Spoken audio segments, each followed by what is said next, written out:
Hi mga langga, good morning. Today it's Wednesday or Woensdag. So, maaga tayo sa work today. 10 o'clock yung schedule natin today mga langga. Now, time check, it's 9:03. May araw ngayon mga langga, pero sobrang lamig. 1 degrees lang outside. Kahapon, maambon, pero 8 degrees outside. Pero ngayon naman, ang tindi ng sinag ng araw, pero 1 degrees lang outside. So, pero hanggang 12 degrees naman yung predicted na temperature for today.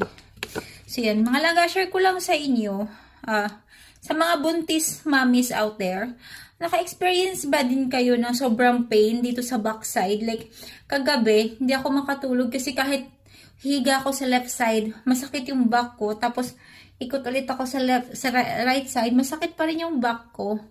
Sa mga naka-experience na mga mommies out there, baka meron po kayong tips na pwedeng ibigay sa akin kung ano yung pwede